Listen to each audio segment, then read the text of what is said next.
Welcome to Jas food book. നമുക്ക് വഴുതനങ്ങ എങ്ങനെയാണ് പൊരിക്കുന്നത് നോക്കാം. അപ്പോൾ അതിന് വേണ്ടിയിട്ട് ഞാനിവിടെ 2 മീഡിയം സൈസിലുള്ള വഴുതനങ്ങ എടുത്തിട്ടുണ്ട്. ഇത് ചോറിൻ്റെ കൂടെ വേണമെന്നുണ്ടെങ്കിൽ ചോറിൻ്റെ കൂടെ കഴിക്കാം, ചായയുടെ കൂടെ വേണമെന്നുണ്ടെങ്കിൽ ചായയുടെ കൂടെയും കഴിക്കാം കേട്ടോ. അപ്പോൾ നമുക്കിത് എങ്ങനെ ഉണ്ടാക്കുന്നത് നോക്കാം. ഞങ്ങളുടെ വഴുതനങ്ങ പൊരിക്കാൻ വേണ്ടിയിട്ട് വട്ടത്തിലല്ല അരിയുന്നത്, നീളത്തിലാണ് അരിയുന്നത്. നമ്മൾ ഫ്രഞ്ച് ഫ്രൈസ് ഒക്കെ ഉണ്ടാക്കാൻ വേണ്ടിയിട്ട് അരിയൂലേ, അതേപോലെയാണ് അരിഞ്ഞെടുക്കുന്നത്. അതിന് വേണ്ടിയിട്ട് ആദ്യം തന്നെ ഇതിൻ്റെ ഒരു കടഭാഗം അരിഞ്ഞളയുക. ഇതേപോലെ നീളത്തിലരിയുക. ശേഷം ഒരുപാട് അങ്ങോട്ട് കട്ടി കുറക്കാതെ ഇതേപോലെ നീളത്തിൽ അരിഞ്ഞെടുക്കുക. കട്ടി ഒരുപാട് കുറയരുത്, ഈ ഒരു വലുപ്പത്തിൽ.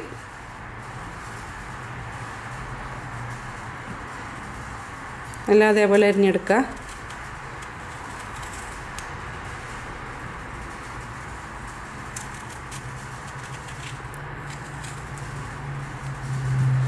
ഇപ്പോൾ നല്ല വലിയ വഴുതനങ്ങയാണെന്നുണ്ടെങ്കിൽ ഇത്തിരി വലിപ്പമുണ്ടെങ്കിൽ ഉള്ളിലേക്കൊക്കെ ഇതിനേക്കാൾ നന്നായിട്ട് കഴമ്പുണ്ടാവും. അപ്പോൾ അങ്ങനെയാണെന്നുണ്ടെങ്കിൽ ഇതേപോലെ ഒന്ന് കഴമ്പ് മാത്രമായിട്ട് ഇതേപോലെ അരിഞ്ഞെടുക്കണമെങ്കിൽ അരിഞ്ഞെടുക്കുക.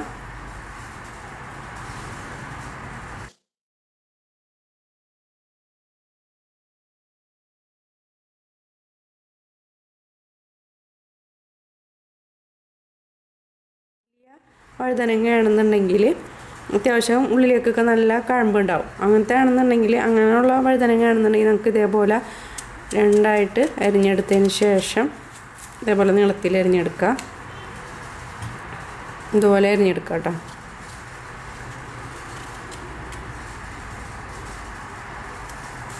ഒരുപാട് അങ്ങോട്ട് കട്ടി കുറയരുത്.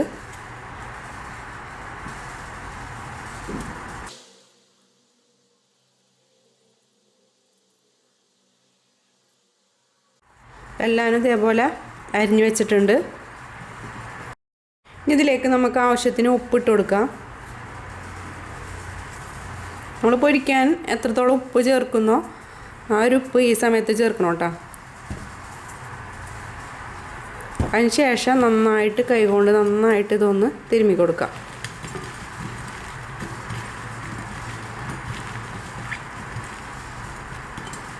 ഇനി ഇതൊന്നൊരു ഉപ്പ് തേച്ചതിന് ശേഷം ഒരു 10 മിനിറ്റ് ഒന്ന് ഇതൊന്ന് മാറ്റി വെക്കാം. അങ്ങനെ മാറ്റി വെക്കുമ്പോൾ നമുക്ക് ഇതിൽ നിന്ന് ഈ വഴുതനങ്ങയിലുള്ള വെള്ളമൊക്കെ ഇറങ്ങി കിട്ടും.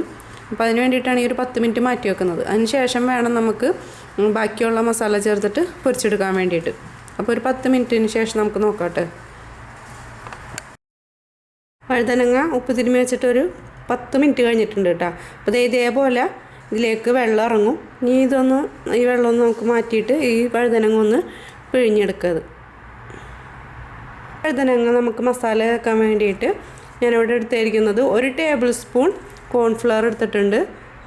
അതൊരു പ്ലേറ്റിലേക്ക് ഇട്ട് കൊടുക്കുക. പിന്നെ വേണ്ടത് 1/2 ടേബിൾ സ്പൂൺ മുളക് പൊടി, അത് ഇതിലേക്ക് ഇട്ട് കൊടുക്കുക. രണ്ടും കൂടി നന്നായിട്ട് മിക്സ് ചെയ്ത് കൊടുക്കുക.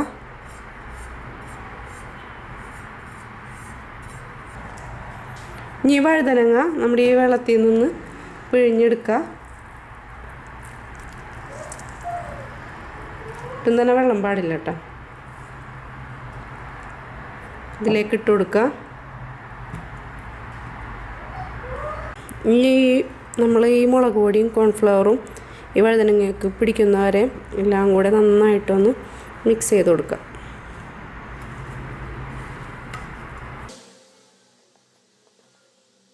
ഈ പൊടികൾ മൊത്തത്തിൽ വഴുതനങ്ങയിൽ പിടിക്കുന്നവരെ ഒന്ന് നന്നായിട്ട് ഇതേപോലെ ഒന്ന് കുഴച്ച് കൊടുക്കുക.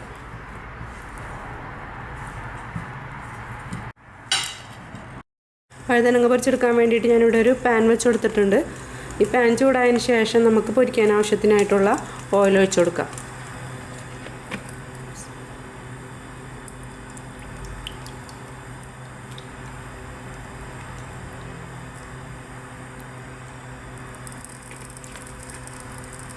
ഓയിൽ ചൂടായതിന് ശേഷം നമുക്കിതിലേക്ക് വഴുതനങ്ങ ഓരോന്നായിട്ട് ഇട്ട് കൊടുക്കാം.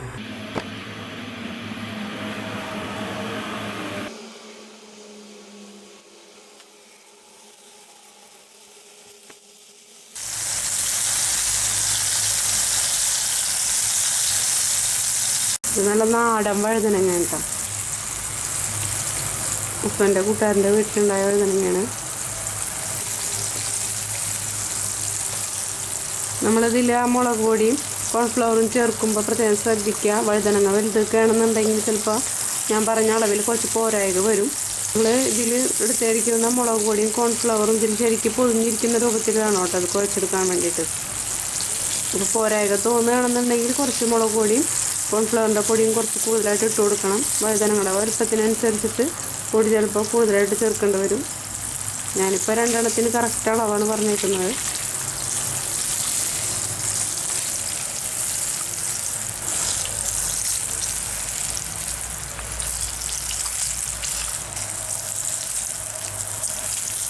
ചായയുടെ കൂടെ ചോറിൻ്റെ കൂടെയൊക്കെ കഴിക്കാമെന്നായിട്ട്. എൻ്റെ മക്കൾ ഈ വഴുതനങ്ങൊന്നും കഴിക്കലില്ല. പക്ഷേ ഇതേപോലെ ഉണ്ടാക്കി കൊടുത്തിട്ടുണ്ടെങ്കിൽ അവർ തക്കാളി സോസിൻ്റെ കൂടെ കഴിക്കൂട്ടെ. വഴുതനങ്ങ നന്നായിട്ട് പൊരിഞ്ഞ് വന്നിട്ടുണ്ട്. ഏറ്റവും അവസാനം ഇതിലേക്ക് ഒരു തണ്ട് വേപ്പില ചേർത്ത് കൊടുക്കാം. ഇത് നമുക്ക് ഓയിലിൽ നിന്ന് മാറ്റാം.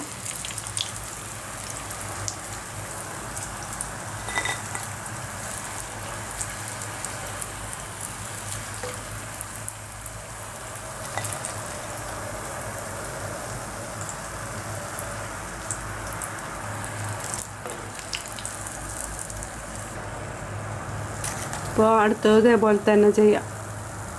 നമ്മൾ വഴുതനങ്ങ ഫ്രൈ റെഡി ആയിട്ടുണ്ട്. അപ്പോൾ എല്ലാവരും ട്രൈ ചെയ്ത് നോക്കാം, അഭിപ്രായങ്ങൾ അറിയിക്കുക. അപ്പോൾ അടുത്ത വീഡിയോ ആയിട്ട് വരുന്നവരെ ഓക്കെ, ബൈ, സീ യു.